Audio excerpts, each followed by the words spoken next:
आज बेटा विज्ञान में हम पढ़ेंगे प्लास्टिक।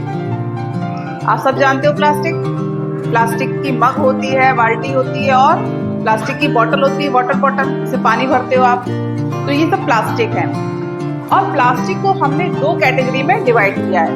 ठीक, पहली हमारी है थर्मोप्लास्टिक और दूसरी क्या है, थर्मोसेटिंग प्लास्टिक। थर्मोप्लास्टिक क्या होता है? जैसे कोई आपके पास मान लो पॉलीथीन है, आप सब्जी लेने जाते हो तो पॉलीथीन है, आपने उसको गर्म किया तो कैसे हो जाएगी? मुलायम हो जाएगी, पिघल जाएगी, है ना। पिघलने के बाद जब आप ठंडा करोगे उसको तो कैसी हो जाएगी? कड़ी हो जाएगी, हार्ड हो जाएगी ना।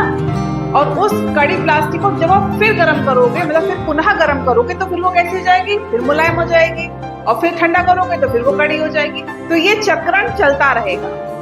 ठीक, तो ऐसी प्लास्टिक जो गर्म करने पर मुलायम हो जाए और ठंडा करने पर कड़ी हो जाए, उसे हम क्या कहते हैं? थर्मोप्लास्टिक। और ये चक्रण चलता रहे। तो इसमें हमारी पॉलीथीन आ गई आपकी, ठीक, और आपकी और क्या आ जाएगा? पानी की बोतल है, वो आ गई प्लास्टिक वाली। तो ये हमारा थर्मोप्लास्टिक होगा।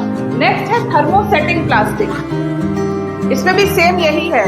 आप जब इसे गर्म करोगे तो क्या होगी? मुलायम हो जाएगी, ठंडा करोगे तो कड़ी हो जाएगी, लेकिन अब आप इसको दोबारा गर्म नहीं कर सकते। ये एक ही बार प्रोसेस होगा। ठीक है, आपने इसको क्या किया? प्लास्टिक को गर्म किया, मुलायम हो गई, फिर आपने इसको क्या किया? ठंडा कर दिया। लेकिन अब ठंडा करने के बाद दोबारा गर्म करोगे तो आपको ये प्राप्त नहीं होगी, इसीलिए इसका नाम है थर्मोसेटिंग प्लास्टिक। कहीं ना कहीं ये सेट हो गई है ना। और क्या क्या इसमें आएगा? आपकी सिरिंज, डॉक्टर क्या जाते हो, इंजेक्शन लगवाते हो तो सिरिंज होती है, वो क्या होगी? हमारी थर्मोसेटिंग प्लास्टिक। और जब मेडिसिन लेने जाते हो दुकान पे तो जो दवाइयां देते हैं जिस पैकेट में, वो भी हमारी किसमें आती है? थर्मोसेटिंग प्लास्टिक में। तो ये क्या है? डिफरेंस है किसमें? प्लास्टिक में। एक हमारी थर्मोप्लास्टिक कहलाएगी और दूसरी क्या कहलाएगी? Thermosetting plastic.